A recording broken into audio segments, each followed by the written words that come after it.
I'm Caroline, and I was raised in what could be considered a typical household. Believe me when I say that the way things transpired was everything from typical. I was the second violin in my parents' orchestra from the day I was born. Tom, my older brother, was their favorite and their golden kid. They had high hopes for him, believing he would take over and grow our family's Chinese porcelain company. Me, I was only present. Tom received all of the latest technology, all of the attention, and all of the accolades. The most recent iPhone, it was Tom's. The most recent gaming system, Tom's awesome invitation to a party, Tom is leaving. Me? If I received a babysitter for the night or any of Tom's hand-me-downs, I was lucky. Don't misunderstand me. I didn't despise Tom or my parents. They were simply incomprehensible to me. They were constantly striving to be more important, wiser, or wealthy than they actually were. With them, looks were everything. At family get-togethers, Mom would hiss, "Caroline, get up straight. And for heaven's sake, be happy." What are people going to think? I would put on a false grin and wait for the opportunity to sneak away to my room. My mom's parents, my grandparents, were the sole bright light in all of this. It was like entering another planet when you visited them, since they resided in a comfortable, small house across town. I felt liked and seen with them. I felt like I could only be who I really was there. Tom had a great to-do when he graduated from high school. My parents proudly announced that Tom would be entering a prestigious institution they had handpicked for him, arranged a big party, and invited all of their key friends. Our boy is making great progress. Dad gave Tom a pat on the back and boasted, "The family will be proud of him." I stayed at home while Tom went to college. After several years, I looked into colleges and chose a curriculum that I was enthusiastic about. Telling my folks was all I needed to do. I plucked up the guts to approach them at breakfast the following day. I added, trembling slightly, "Mom, Dad, I've chosen the college I want to go to." They gave me the impression that I had sprouted a second head. "University?" Dad laughed. "You." Mom's high-pitched, false chuckle made my teeth tense. "Oh, Caroline, stop being so dumb. College is not necessary for you. We'll have you work in the shop." "But I'd like to learn." Dad interrupted me before I could finish. He firmly stated, "We're not wasting money on your education. Tom is using that money to buy a new car." I was stunned into stillness as I stood there. Then Mom struck the last blow. "Face it, Caroline," she murmured, smiling condescendingly but not rudely. "You're simply not cut out for college. In the store, you'll be considerably happier." It seemed as though someone had hit me in the stomach. To them, all of my efforts and goals were in vain. With tears running down my cheeks, I fled the room and called my grandparents, the only thing that came to me. I was crying so hard that I was having trouble speaking. "They said I'm not," Grandma remarked. "Suitable for college." Into the phone, I wept. There was stillness for a while. Then Grandpa's harsh, irate voice could be heard on the line. "Caroline, pack your luggage. We are on our way to collect you." My parents barged into my room an hour later as I was packing clothing into a suitcase. "What are you doing, in your opinion?" Mom insisted. With a weak but resolute voice, I declared, "I'm leaving." Dad laughed. "Avoid being absurd. Where would you go?" The doorbell rang at that moment. I felt a sense of comfort as I heard Grandpa's loud voice below. "She's accompanying us." Grandpa remarked, coming into my doorway with Grandma at his heels. "Now give it a minute." Dad began, but Grandpa interrupted. "Caroline is 18. He snarled, "She can live anywhere she damn well pleases. And she enjoys living with us at the moment." I was already dragging my bag down the stairs when Mom made an attempt to dispute. I saw my childhood house vanish in the rearview mirror as we drove away. I expected to feel depressed, but instead I felt liberated. During a home-cooked meal that evening, my grandparents presented their strategy. Grandma reached for my hand and murmured, "We've been saving for years. Caroline, we always knew you were meant to be great. We would want to cover your education expenses." Suddenly, my life was altered. Ready to take on any challenge, I enrolled at the college of my dreams. Without fail, a little sum of money would show up in my account each month for lodging. "We believe in you" was usually written on the note. Late hours in the library, contentious class discussions, and projects that tested me in ways I had never experienced before were all examples of how passionately I put myself into my studies. I thoroughly enjoyed it. My professor once took me aside after I finished a particularly challenging project. Her normally severe expression broke into a rare grin as she continued, "Caroline, I'm impressed. How would you feel about working as a summer intern at Stellar Corp?" My mouth fell open. Stellar Corp. The city's most prominent business was Stellar Corp. Everyone wanted to work there. "Are you serious?" I stammered. She nodded. "I'm recommending you personally. Don't let me down." I practically floated out of the classroom. Meet Caroline, the girl who was not college material, landing an internship at Stellar Corp. For the first time in my life, I felt like I was exactly where I was meant to be. The future was wide open, and I was ready to grab it with both hands. I was in my third year of college when the unexpected call came. My older brother Tom had already graduated and landed a job. He'd been bragging about some big promotion, and now my parents, who had hardly spoken to me in years, suddenly wanted me to come home to share in Tom's success. I spent the next few days debating whether to go. Part of me wanted to stay away to protect the life I built for myself, but another part wondered, maybe things had changed. Maybe they finally saw me differently. In the end, I decided to go. What's the worst that could happen, right? I arrived at my old house on Friday evening, feeling like a stranger as I walked up the familiar driveway. Mom answered the door, all smiles and air kisses. I just finished unpacking when I heard the front door open and Tom's voice drift up the stairs. "Mom, Dad, we're here." Curious, I headed downstairs. Tom was standing in the living room, his arm around a pretty blonde girl I'd never seen before. "Everyone, I'd like you to meet Sarah," Tom announced, beaming, my fiancée. Mom let out a squeal that could have shattered glass, while Dad pumped Tom's hand enthusiastically. I stood on the sidelines, feeling like an outsider at a party I hadn't been invited to. "It's nice to meet you," I said to Sarah, who smiled warmly at me. "You must be Caroline. Tom's told me so much about you." I doubted that, but I appreciated the effort. As we all sat down, the story came out. Tom and Sarah had been dating all through college, and now that they'd graduated, they decided to tie the knot. "So Sarah," Mom said, leaning forward eagerly, "tell us about your family. What do your parents do?" Sarah smiled. "Oh, they're in business. They own a chain of high-end boutiques across the country."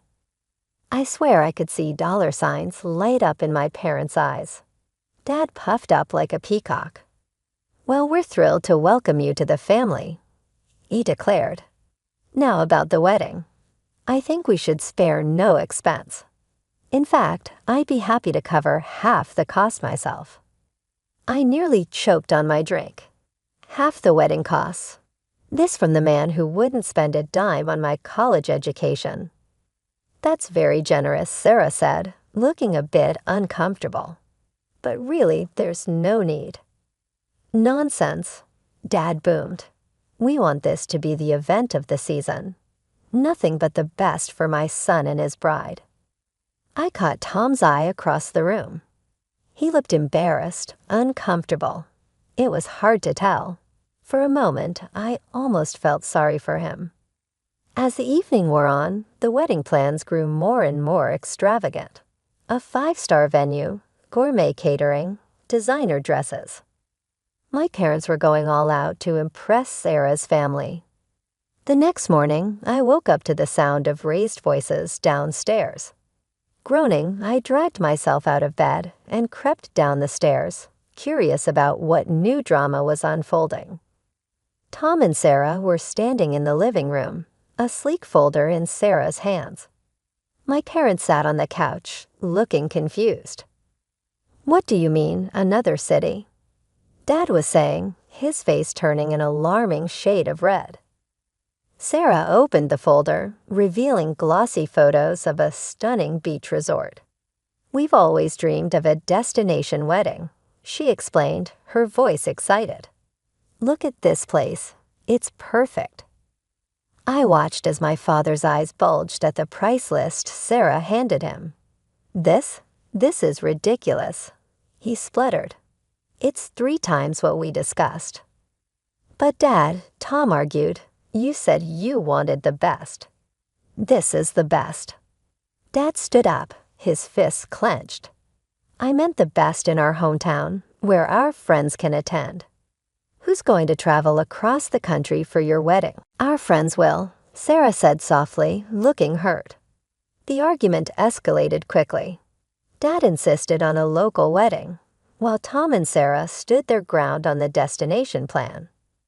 I stood in the corner, feeling like I was watching a tennis match, my head swaggling back and forth between the 2 sides. Finally, Dad exploded. "Enough. It's either a wedding here the way I want it, or you're on your own." The room fell silent. Tom's face hardened, a look I'd never seen before. "Fine," he said coldly. "We'll do it on our own."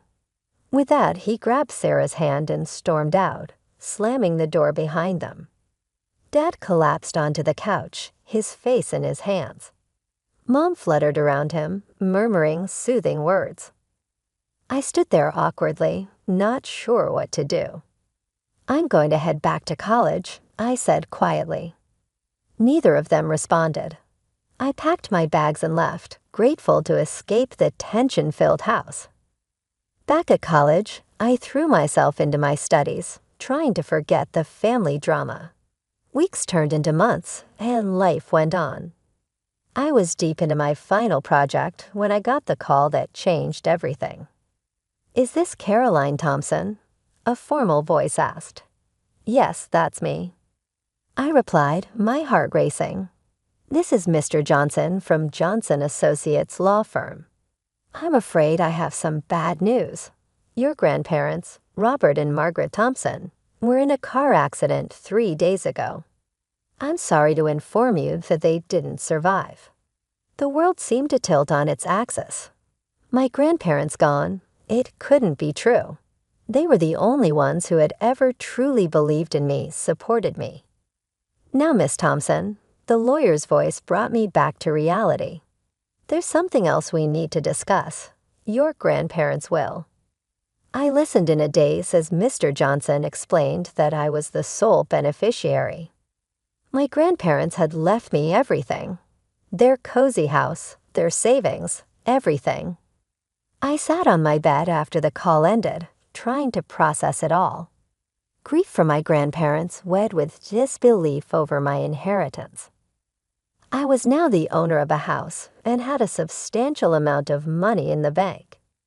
The dust had barely settled on my grandparents' funeral when the vultures started circling. I was still trying to process my grief when Tom showed up at my door, all smiles and fraternal love. "Caroline, sis," he exclaimed, pulling me into a hug that felt about as genuine as a $3 bill. "How you holding up?" I stepped back, eyeing him wearily. "I'm managing. What are you doing here?" Tom sauntered into my apartment like he owned the place, making himself comfortable on my couch. "Well, I heard about Grandma and Grandpa's will. That's quite a windfall you got there, huh?" And there it was. I crossed my arms, already knowing where this was heading. "Look, Caroline," Tom said, his voice taking on that wheedling tone I knew all too well. "Sarah and I are still trying to put together our dream wedding. And now that you've come into some money—" I cut him off. "No, Tom, I'm not paying for your wedding." His face fell, then hardened. "Come on, Caroline, don't be selfish. It's not like you earned that money. We all know you were just sucking up to them to get their money."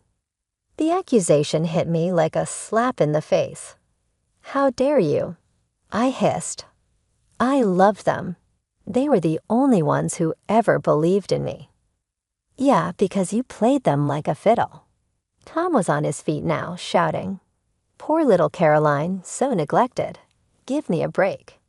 At least I'm not a spoiled brat who thinks the world owes him a fancy wedding."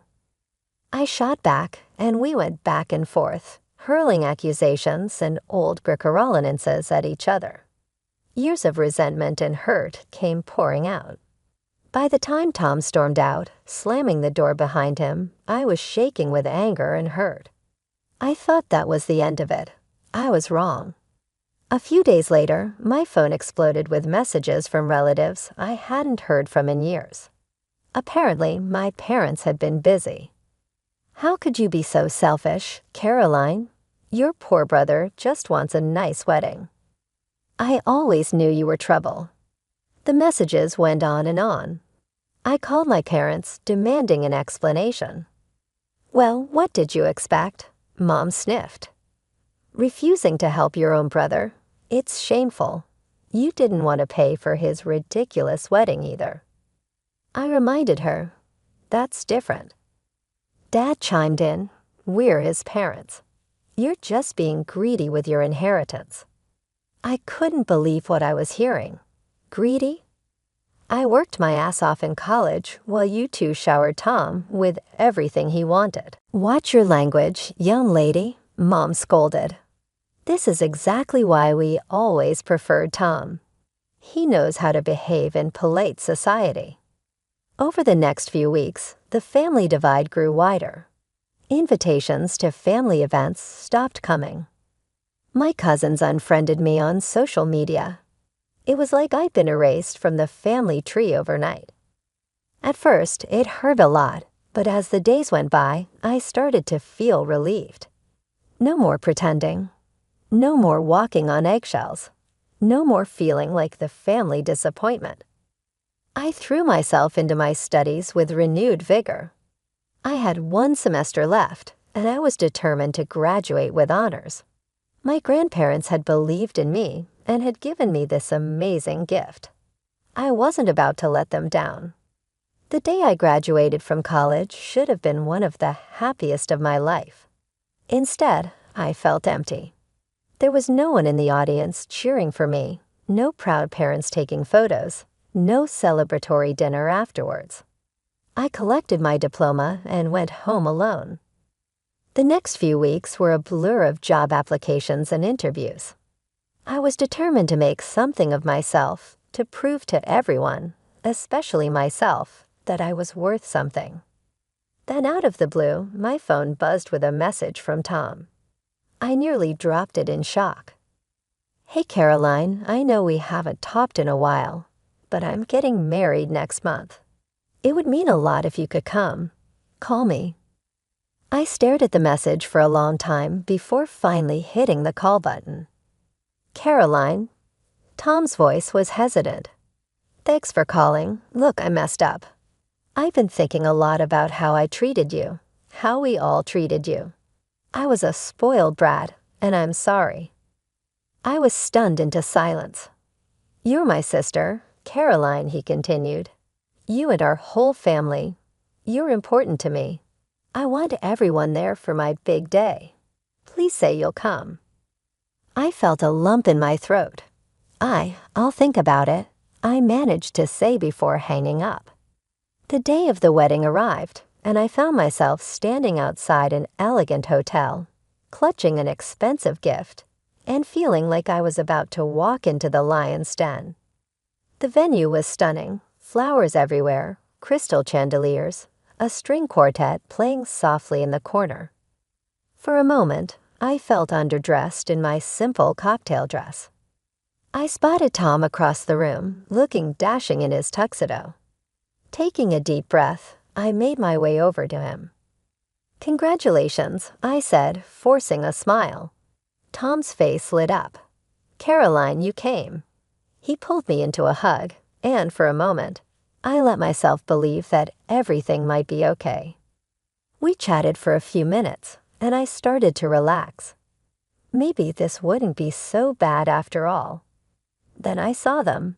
Mom and Dad making their grand entrance. Mom was dripping in jewelry. Dad in a tux that looked like it cost more than my monthly rent. They swept into the room like royalty, greeting guests with air kisses and condescending smiles. "Oh, darling, my son's wedding is just divine," I overheard Mom saying to another guest.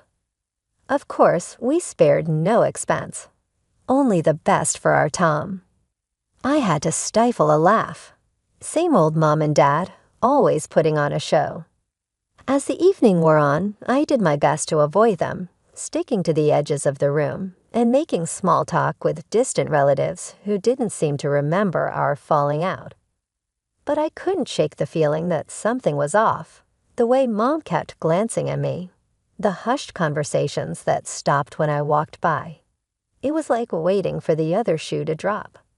The evening was in full swing when Dad clinked his glass, calling for everyone's attention. "It's time for the family toast," he announced, beaming with pride. My stomach dropped.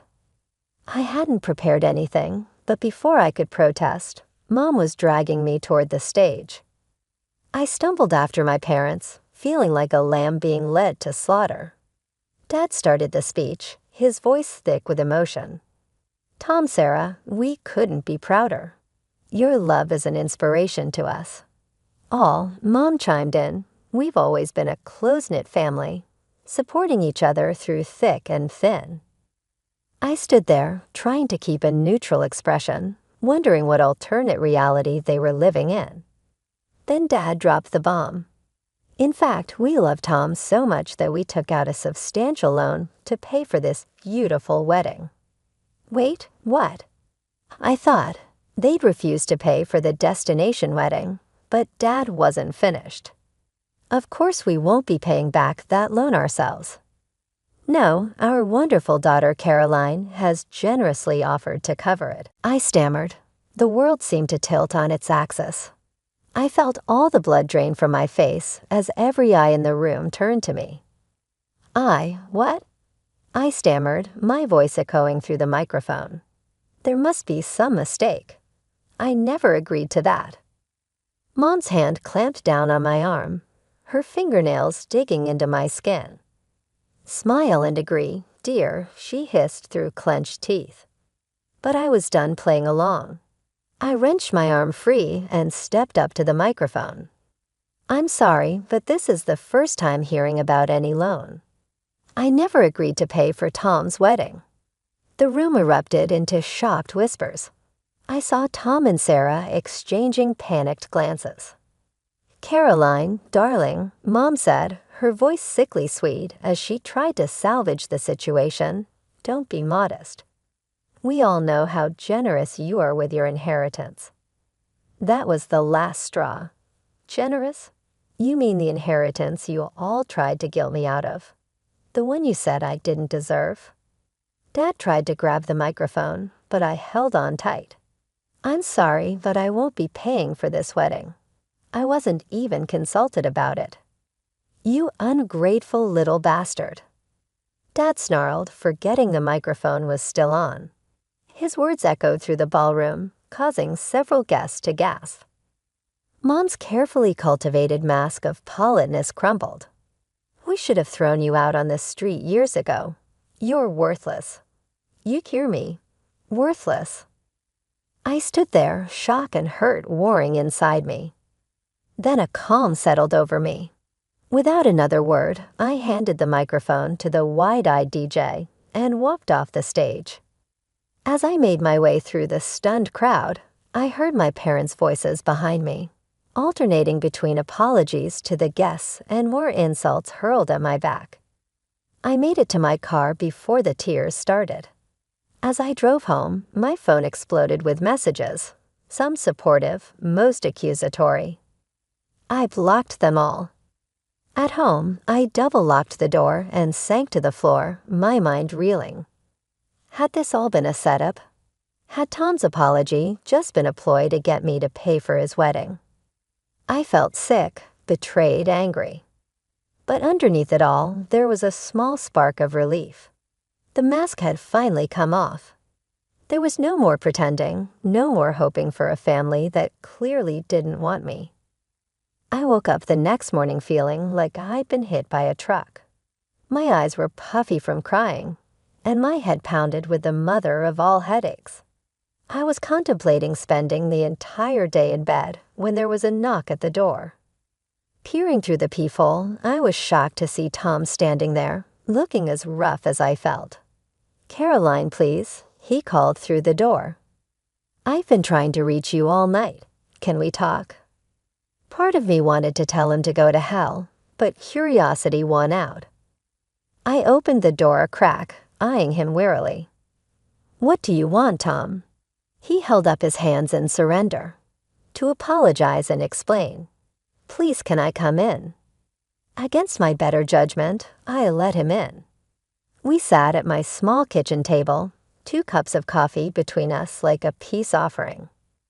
"I swear to you, Caroline, I had no idea about Mom and Dad's plan," Tom began, his voice thick with emotion. "When you stormed out, I confronted them. It was ugly." I snorted. "Yeah, I bet." "No, you don't understand," Tom insisted. "Sarah and I, we never asked them for money. We were paying for the wedding ourselves. This whole loan thing was all their idea.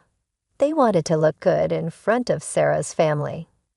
I felt a weight lift off my chest. "So you didn't set me up?" "God, no, Caroline. I meant what I said before the wedding. I want to make things right between us." As Tom talked, I saw a side of him I'd never seen before. He told me how Sarah had opened his eyes to how dysfunctional our family was, how her parents treated their children with love and respect, not as pawns in some social climbing game. "Sarah's parents are loaded," Tom said with a wry smile, "but you'd never know it. They're the most down-to-earth people I've ever met. When they heard what happened, they offered to pay off Mom and Dad's loan." "What?" "No, they are unable to accomplish it." I objected. Tom extended his hand. "Don't be concerned. I'm going to reimburse them in full. However, they wanted to do this for us, to give us a fresh start free from the drama of our parents." Tears began to form in my eyes, but they weren't tears of annoyance or rage for once. "Now what?" I inquired. Tom grabbed my hand from across the table. "We now begin over as a true family. Caroline, Sarah, and I want you in our life without any conditions." For what seemed like the first time in our lives, we really chatted for hours on end. I thought I had my brother back by the time Tom departed. The months that followed flew by. I threw myself into my work with a zeal I never realized I possessed after landing a position at a marketing business. Tom and Sarah became frequent visitors to my home for movie evenings or dinners. Tom and Sarah arrived at my door with identical smiles one bright afternoon. "We have some news." I'm practically bouncing with excitement, Sarah added. "You will become an aunt." With a shriek, I gathered them both into an embrace. I couldn't help but be amazed at how much had changed as we celebrated. When our parents learned about the baby, they attempted to re-enter our life, but Tom and I refused to back down. We had had enough of their theatrics and trickery. Although separating from them wasn't easy, we now have each other, and sometimes the family you select is more resilient than the one you were born into.